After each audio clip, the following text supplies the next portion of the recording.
hot new mecca for tourists with a mind-boggling budget. And they're spending it on the kind of amenities you never even dreamed were possible, all to lure visitors like you. So what's the problem? Well, ABC's chief investigative correspondent Brian Ross uncovered a dirty secret in Dubai.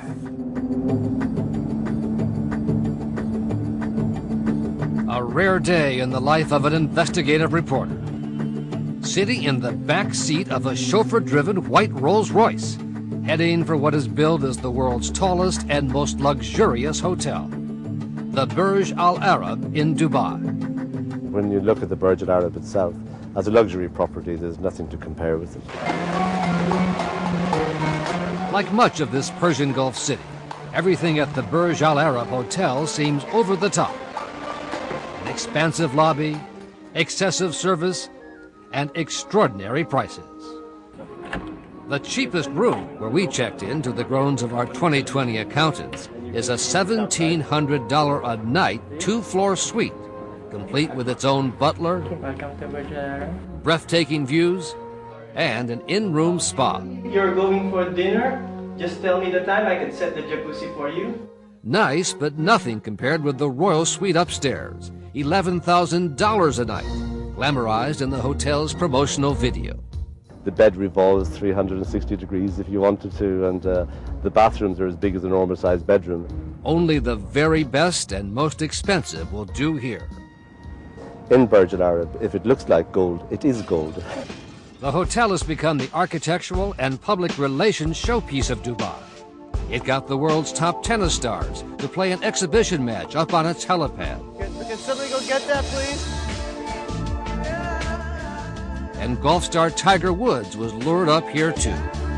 Yet another coup in Dubai's efforts to put its name on the world map in bold letters. Well, we want people to remember New York, we want people to remember Chicago, we want to remember Paris, London, and Dubai. A worldwide marketing campaign has drawn millions of tourists from Europe, Asia, and the United States, and billions of dollars in investments from big hotel companies. Listen, let's come to Dubai. We can see it. Sun, sea, sand, shopping, great restaurants, wonderful nightlife. And it's one of those places I think when you're traveling the world, you say, I have to go there. All being sold as a destination in the Mideast, where even someone from the Midwest would feel comfortable. The government has a brand called Dubai.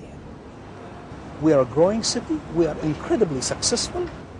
Little happens in Dubai without the approval of the absolute monarch, 57-year-old Sheikh Mohammed bin Rashid Al Maktoum. Sheikh Mo, he's called. He inherited the kingdom from his father and elder brother, and is regarded as the driving force behind Dubai's newly polished image. Make no mistake about it, he runs it from top to bottom. A billionaire many times over, Sheikh Mo has made it clear money is no object in Dubai, at least when he says so. For example, the Sheikh has made sure Dubai is the home to the world's richest horse race, with a $6 million purse, at a track that rivals Churchill Downs in Kentucky, and is the scene of lavish champagne parties. Ascot comes to Arabia. You have to have your vision and don't stop when other people doubt you. The Sheikh has spent more than $1 billion on horses in the last few years, according to Jason Levine, who wrote a book about it. He has the money, he realizes the power of the money, and he created a race out of nothing. And billions more are being spent to create a city full of skyscrapers out of nothing, too. And as with his racehorses, not just any skyscrapers will do. When completed, this will be the tallest building in the world, twice the height of the Empire State Building, according to its proud developer, Muhammad Ali Alabar.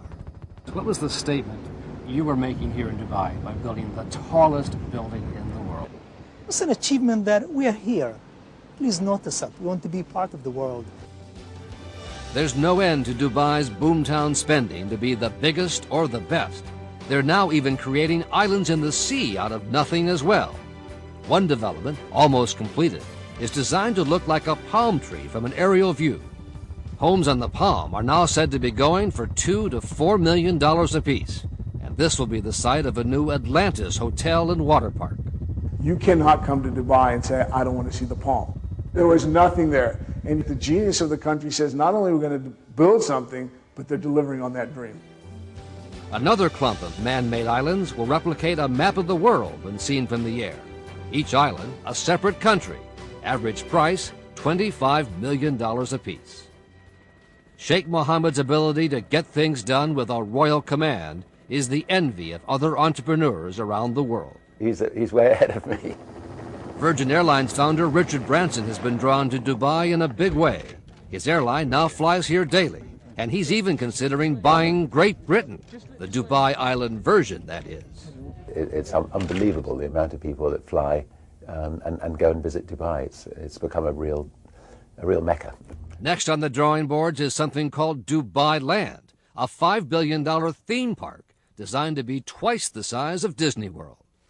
Already it's possible in Dubai to spend the morning at a very American-looking water park, and then head down the road to this strange-looking tube-like building jutting into the air. It's an indoor ski mountain in the Arabian desert.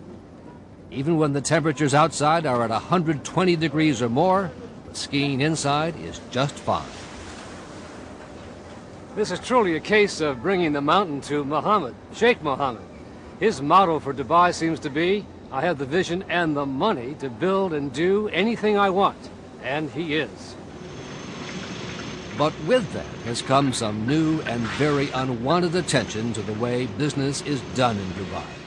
Attention to the treatment of the people who are actually building Dubai's skyscrapers and fantasy spectacles. Something the Royal Palace and its high-powered public relations firms aren't so eager for the world to see. There is a climate of things that are unspoken. That's why an investigative reporter goes to Dubai. In the world of thoroughbred racing, the ruler of Dubai, Sheikh Mohammed, has spared no expense in making himself a big man.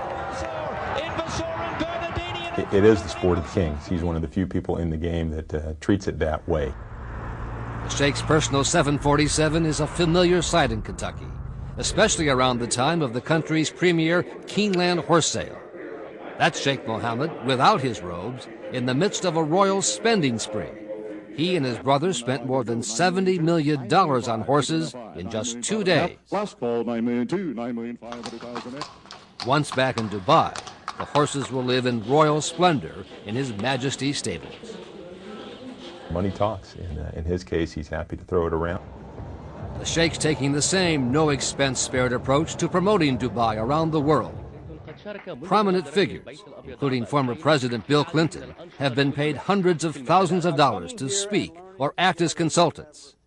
President Bush's brother Neil was a guest of the royal family last year.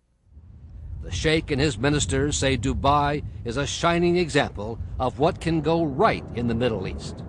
Dubai is slowly becoming a cosmopolitan global city here in the Middle East, in the Arab world. And as Dubai grows from desert town to boomtown, again, no expense is being spared. And this is it, huh? This is our little model here. Just putting up the world's tallest building is not enough. I think we'd like to be not only the tallest in the world, but the best quality building ever built by man. This is the apartment on the 73rd. The chairman of the company building the tower, Muhammad Ali Alabar, showed us a mock-up of a 73rd floor apartment that will be as sleek and elegant as the finest apartments anywhere in the world. And we all want the same things. We all aspire to be somebody. The building will be twice this height when completed next year, all going up at the rate of one new floor every 4 days. All being built, it turns out, by workers who on average make less than $1 an hour. It's clear that workers are being abused. They're working for virtual slave wages. Behind the glitzy world of Dubai are some 500,000 foreign workers who human rights groups say live in virtual enslavement. That is how these new fancy buildings are being built. A report out just this week from the group Human Rights Watch concludes workers putting up Dubai's soaring towers are being systematically abused and cheated, with the Sheikh's government looking the other way. Hadi Gaimi and Sarah Lee Whitson prepared the report. You're working in a system where you're not really free to leave your job. You actually need your employer's consent to try to change jobs. You're working in a system where your passport is withheld, and really, if you displease your employer, you're going to find yourself on a plane right back to Sri Lanka or Bangladesh or Pakistan or India. Most of the workers live in labor camps an hour outside the city in the desert, in a place called Sonapur, which means City of Gold. There's little gold to be found here.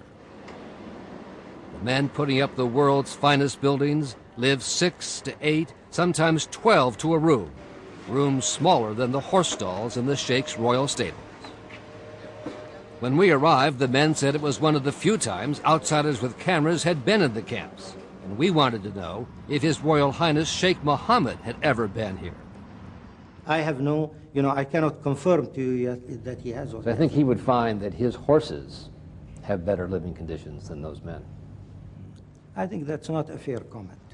Dr. Anwar Gargash, the one and only government minister provided to speak with 2020, says Dubai and the Sheikh are doing the best they can. I've been to more than one labor camp in Sonapur. Would you want to live that way? And I think some of them are not bad, and I think some of them are very bad. We're at camps this week that are described as pretty good. Yeah. And they're quite squalid. Okay. 8, 12 men in a room. Okay. They're working 12-hour days. Okay. But this is again, Dubai proud of that? No, of course not. Why do you allow it to continue? Because the pace of growth has outstripped our ability, and I think like any city, any country, we of course have growing pains.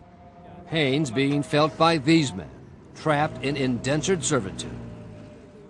They told us they were deeply in debt because they were forced to pay recruiters in their home countries large fees to get their jobs in Dubai, something that is supposed to be illegal. And once here, they said, they found they would be making only half the wages they had been promised. 600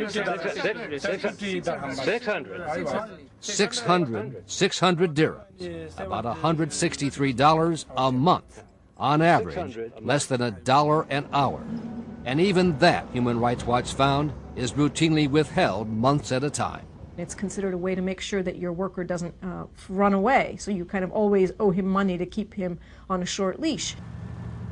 The work in Dubai goes on day and night, usually 2 12-hour shifts, 6 days a week. A pace Human Rights Watch says has led to a huge death toll. Hundreds of them are dying, especially from falling from these high rises every year. You're saying hundreds are dying? Hundreds are dying. And under the law in Dubai and the entire United Arab Emirates, there are no unions allowed. Strikes are illegal. Strikers can be fired and sent home. So basically, you better shut up and do your work and not complain. You talk about setting high standards. Where's the high standard for the workers? But naturally, we realize very well that we are actually in a state of transition. So to come and say we have a problem, of course we do. As it stands today, are they receiving fair treatment? I think we have a problem. You admit that? I think we have a problem, but it's not like we're not doing anything about it. In fact, just days after we left Dubai, the Royal Public Relations machine was in high gear, announcing new efforts to enforce labor laws and improve conditions at labor camps. At long last, Dubai's impoverished workers may finally be getting the same attention as the Sheikh's skyscrapers and famed racehorses.